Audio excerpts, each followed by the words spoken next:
And then they went out there and,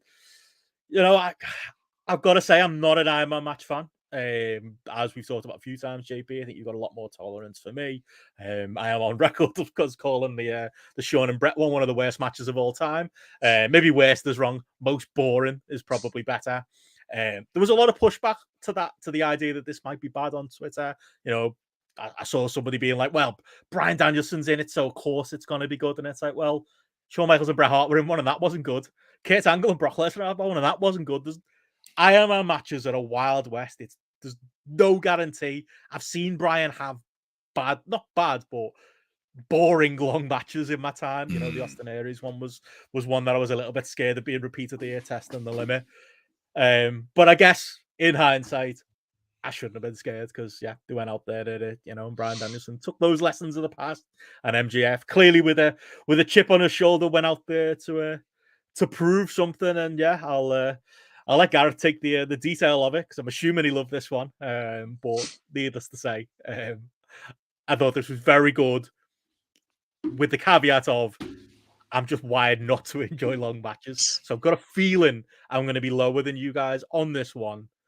But I want to hear your takes first because I think you're going to be higher on me, Gareth. What did you make of it? The choice to go the hour, the choice to do the overtime, and the performance of both in this one. Did they keep your attention for the full, what was it, 80 minutes? I think it was in the end. They were out there. Well, it was my second favorite match of the night. So okay. So I wasn't totally taken with it. Obviously, I've gone 4.5 on it. Like I really liked it. I saw first thing when I put it on the app, I saw lots of 5s and 4.75s flying in for it before I'd had a chance to watch it. So I don't know. I was thinking, am I going in here with massively high expectations? I think I'm probably a little bit like you in that I don't I'm not a huge fan of Iron Man matches, but I think the construction of this was probably quite good in that the falls felt correct for what they needed to be at the times they were. They played into MJF and MJF's character and things like that in terms of the falls that he got. I think that, again, in the match they established, there was clear things of the Danielson shoulder that was worked there, the MJF knee and things like that they managed to build in, and then they worked into the match that made sense across the hour with different spots that they did, and then the way that they reacted to certain things. I think the match was used positively in a way that it showed that MJF can wrestle, and then he did out grapple Danielson at points during the match, and he was on top as well. So I think it kind of served a good purpose from that point of view. And at the end of the day, if he is your world champion and you are putting a bit of money behind and a bit of push behind, and he's someone who's there for the long term, as much as the shithousery stuff kind of comes into play, he still needs to be able to go out there and wrestle well. He's got to look credible. It's just that he chooses to use the shortcuts at his disposal to get by when he can, to make life easier and things like that. And again, I think that's something that they're established well. All in all, it kept my attention for 90 minutes. I've got far too many notes here to sit down and break down and think about on one, just off the cuff on a one viewing. But is it a match that I'm ever going to go back and watch again in my life? That's the thing, isn't it? Maybe if we ever review it in 5 years' time or something like that, then. But am I ever going to sit down as a fan and go, do you know what? I'm just going to throw on that Danielson MJF match. That's something that I really. 90 minutes, yeah. That's what I really fancy watching. And that's the problem with Iron Man matches, and that's why, for me, this match can't be a 5-star or anything like that. I just don't think it's got that rewatchability. What they delivered probably exceeded expectations or met expectations. One of the things I didn't like the finish. I wished he just beat him after the oxygen hit, and that oh right, okay.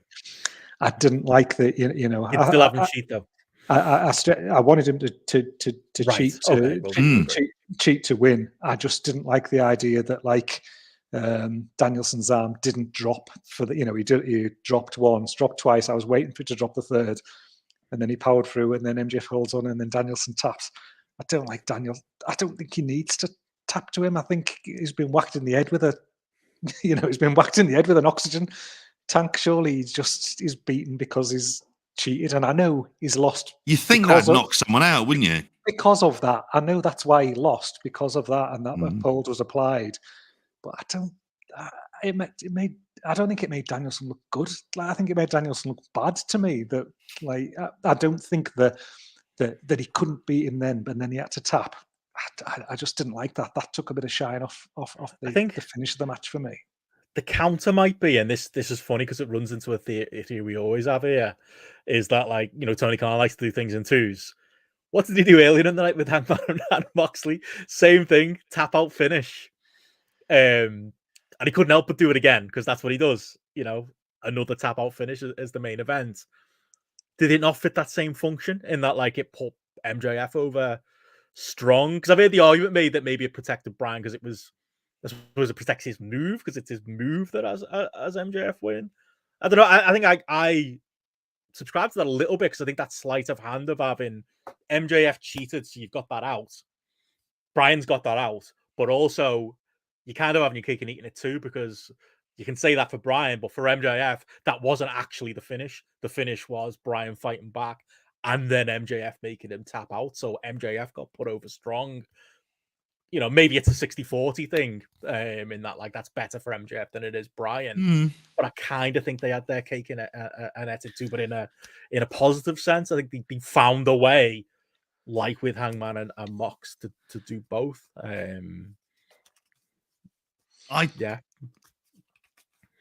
thought they'd earned the right to the shortcut, is where I was at that point in time for it. I don't know. Should I go into it now? I don't know. Gareth, you've given your. I think Gareth's got a thought on it. Go on, Gareth. What do you think? What do you think to that? That'll be the pushback. Yeah. I mean, to me, I just don't to me. I don't see that. Danielson's been whacked in the head with something. He's then put in that submission.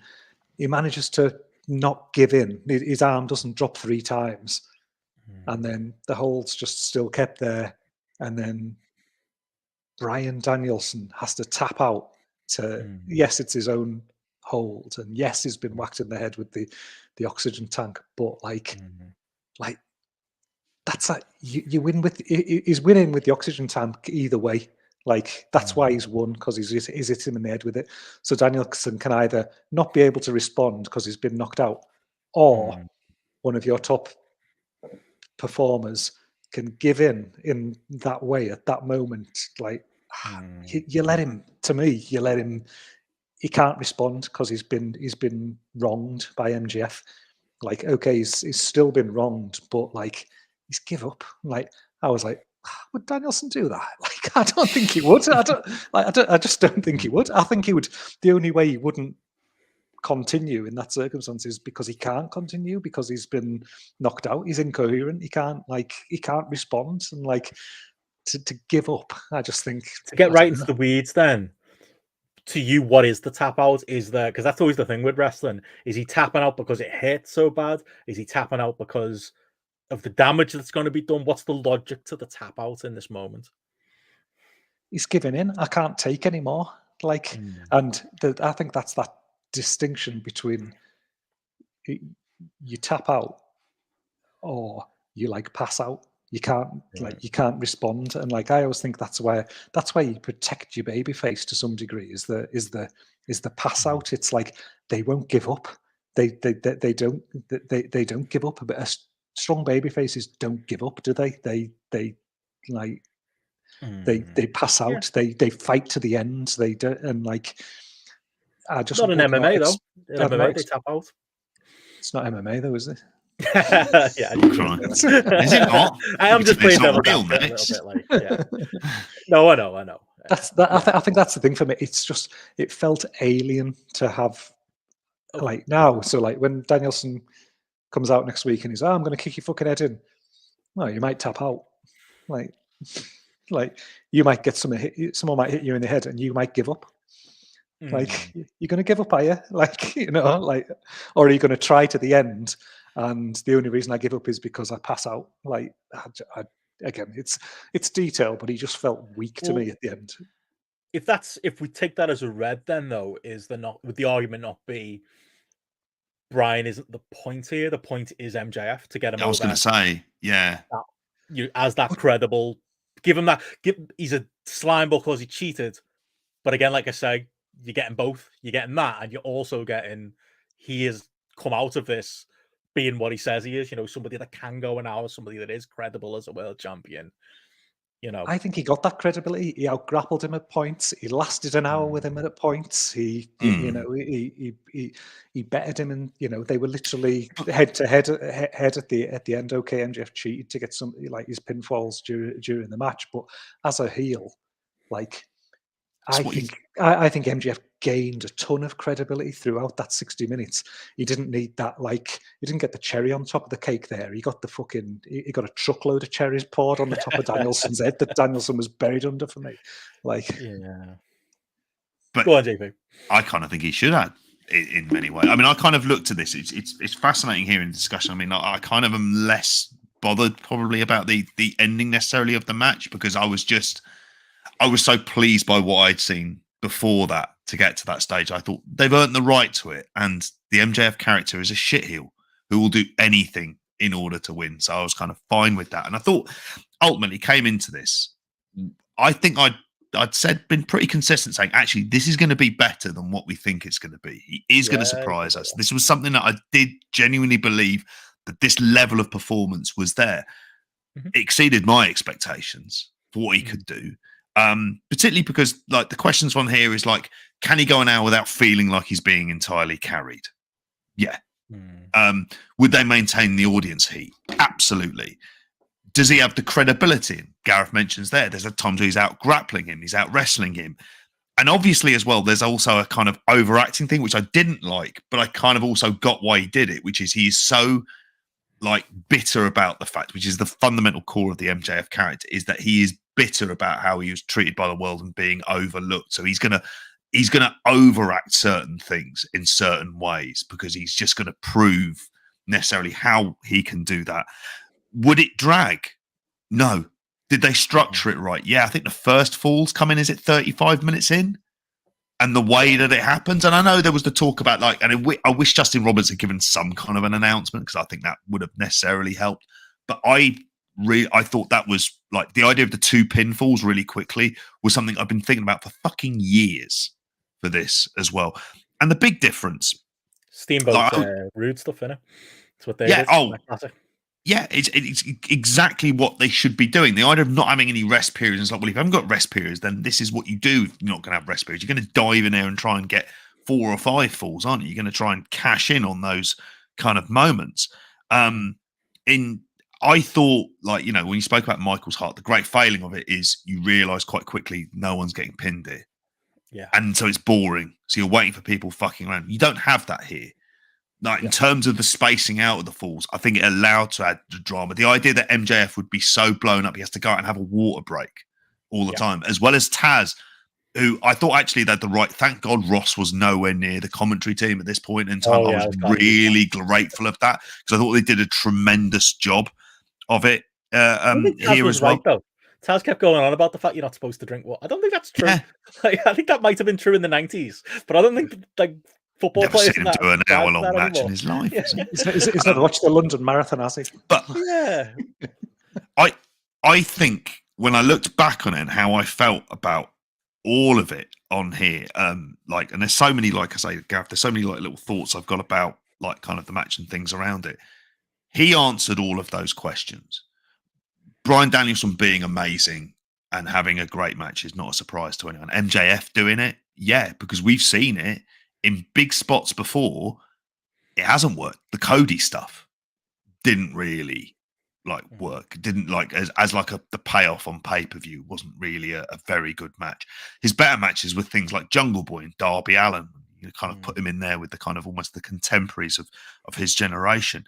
He's not going to be the best wrestler in the world, but as Gareth pointed out, he doesn't need to be. He can have great matches in big main events, and this proves it. This is going above and beyond the Call of Duty. if one of those fucking lads from the 80s and early 90s had done something like this, you'd be hailing him as the second coming. Because it's 2023, we have a certain expectation that wrestlers should be able to do it. He won falls with different moves. He didn't betray his character. He never forgot about the knee selling as long as it went. It never fucking dragged. It was a bit weird. Like, I thought at the beginning, by the way, when he came out for his music, I thought it was like the entrance. I thought it was going to be like the beginning of the last song at the end of Bugsy Malone. Because all it is was and I was expecting to hear, we could have been anything that we wanted to be, but we didn't, sadly, because that would have been great as well. And they created genuine drama. Like, they really believed like this audience on here. Like I've mentioned about Arsenal Bournemouth a couple of times, when it was 3-3 and you're into like the last 5 minutes, and real fucking Arsenal Bournemouth vibes of it, of what was going to happen. And for that reason, for all of these, and I've gone 5 stars. I think this, and I don't do that very, very often. For me, when I was watching it in the moment afterwards, I went, I fucking loved this. And it isn't perfect. It's kind of like a massive, spectacular kind of blockbuster of a kind of a match. And again, Iron Man matches, longer matches, I think I've got more mileage on them than I think certainly you, Benno, on here. Like, but it never lost me. I wasn't bothered about the length of the match. In fact, there were times I was quite glad when it went into the 10 minutes of extra time as well, and I was fine with it, and I was never bored. Oh, you muted yourself, JP. You got so excited. You hit mute on StreamYard. He got so excited. We've lost him, Gareth.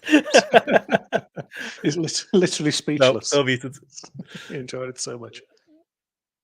Oh god, I think you unmuted yourself. There we go. There you go. I didn't press it the second time around. This computer doing some fucking bullshit on there. I honestly, I loved this match. It delivered a big main event match, and it answered a lot of questions that I kind of personally wanted answers. Is there 5-star matches I'm going to prefer more? Obviously. But I think it's up there. You know, will I watch it again? I think I am predisposed to want to see this again. Not immediately, because it's a long match. But there is so much about this match that I really, really loved. 5 stars. Damn the pair of you. Yeah, I mean that's fair enough. You're not the only one. A lot of people went 5 on it. I wanted to let you two guys go first because I knew you'd be higher on it than me. I actually thought Gareth would be closer to that than me. I'm somewhere between 4.25 and 4.5. I think it got me to 4.5 with, and this is more a me thing. That's why I wanted you guys to go, because it is just, I just don't like long matches, and you know, I definitely was drifting for the first 20 minutes to half an hour. But then the thing that I will say about it that made it despite me saying that made it a 4.5-star match, was I felt like the second half of the hour was so good that it dragged even me into it.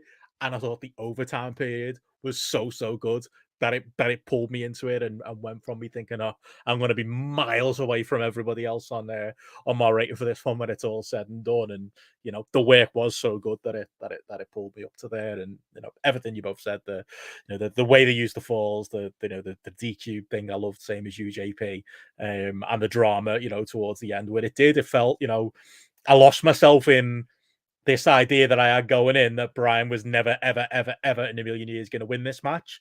And then, you know, when they were tied falls, and when it got towards the end of the hour, I was kind of starting to believe that, like, you know, Bryan might well be able to pull this out and might be able to pull something out of it. And that says everything about how good, you know, the work was in here. So, yeah, you know, I wouldn't go 5 on it. It wasn't there for me, but you know, like I say, JP, you're absolutely not on an island. I think if anything, I'll be the exception, and maybe Gareth a little bit to a lot of people's takes on it. But yeah, absolutely fair enough. But yeah, it was. The last thing I'll say is it's as good as I could have hoped it to be, you know. An Iron Man match at the end of a long Tony Khan booked AEW pay-per-view. did any of us predict it going this well? I know you were bullish on it being, better than people thought it was going to be, JP, but it's an overwhelming success of a match, isn't it? Yeah. I don't think there's anybody out there that hated this thing. Did JP talk you around at all, Gareth, on being maybe a little bit more on the opposite end of the finishing sequence and all of that stuff? I mean, not on the finish. I don't want my judgment of the match to get totally just tied into that, because like I say up front, I did enjoy it. As I said there, I thought the placement of the falls, the way the falls were delivered and things, they all worked. I think the match as a whole, definitely kind of helped establish and cement MJF's credibility at the top of the card. Even small things like right at the start, where there was obviously that so much more pomp and circumstance around MJF's entrance, and Danielson was very much more, fucking about with Justin Roberts' bow tie and just smiling, laughing at the crowd and stuff. He was very much that kind of thing of I've been here before and stuff like that, whereas it felt bigger for MJF. And then even I think there was a point in the match where I don't know, it was maybe 40 minutes in where he was on top and he started to just be a bit more cocky and being more of his own character and things like that as well. And it was almost for the MJF character, there was that point in the match where he was oh no, I can live at this level kind of thing on my way. That sort of came through as well, which was almost like a character side of thing that came through alongside the wrestling side. So it served a perfect purpose for everything on that.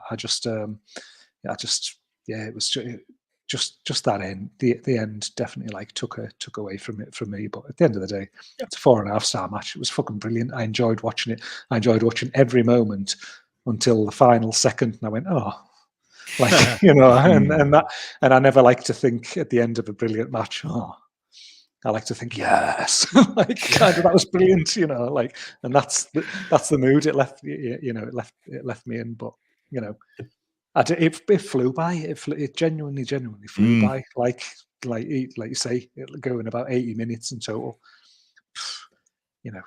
Didn't feel like it. The bit where I agree with you, Gareth, is on Bryan is he has been defined at a certain level in AEW, which is unfortunate. He's not that tippy top guy in AEW. He's a top guy, don't get me wrong, but what's this, his 4th title match that he's lost now? I don't think anyone ever believes that he's ever gonna, in AEW, he's been, if you want to be a pessimist about it, slotted at the place WWE tried to force him to be all those years ago. I am a little bit, as a broad strokes thing, maybe more than just the finish of this match, a little bit disappointed he didn't come in it's because he's so unselfish. It was probably his idea to tap out to MJF, wasn't it? He's been slotted at a certain level, but he goes out there, he has fun matches, you can heat him up to be the challenger of the month, but they're not exploiting him at that tippy top level as one of the biggest wrestling stars in the world, which I still believe he was when he came into AEW. I think he's maybe that notch below now, and that's kind of eroded a little bit over time, his place in AEW. Again, not saying he's bottom of the card, but he's not in that elite class as he in AEW. Do you know what he feels like for me? And this, I'm not talking work here, obviously, kind of thing, but we're talking position. He feels a little bit like Randy Savage, 1992 to me, or something like that, in that he's a guy who's taken seriously. He's somebody who can be he can headline a pay-per-view. He can be a world title contender that you can believe is maybe going to win and things like that. But he's been treated as somebody he's almost like Savage being treated Savage was treated like he was 55. He was late 30s. It's come on, there's years left here. Is a little bit kind of not quite special attraction, but reliable kind of plug-in kind of top end of the card guy who's not gonna who's not gonna be more like it. It definitely feels, but he probably doesn't want. He probably doesn't want more. No, but I wish he was more of a cunt. I wish he was more like Phil, and he wanted to be champion, and he wanted to not lose to people, and he wanted to, that's the thing. He's wired like Kenny can often be, where you have to drag him kicking and screaming into a money-making position. He just wants to fucking, wrestle guys on dark if you let him do what he wants to do. He'd be happy doing that. And I've said before, I enjoy that stuff, and if he's not going to be the world champion, then that's no bad thing. I enjoy those matches, but there is a part of me a little bit. And should he be world champion? That's like a whole I say debate in it, debate in itself. Like he can be doing a lot of positive things on the card potentially without needing that belt around his waist. He can be adding value in a lot of areas, but they've got to make sure that they utilize him correctly to add value. And that's one of my nervousness things there with the end of that, with that finish. I'm a bit like, well, what does Danielson do now from here? Like, what does he mean in AEW now? Kind of that's my, like Matty'll say, like safe with you, what's next kind of thing, and that's where like it feels a bit like that's just left with me is just feeling a bit like, where does Danielson go from here? Like, how does this impact his character and the way he presents himself and things? Like, I don't know. Yeah. It's we will see. It's all one big long-term story, this wrestling business we've been watching forever.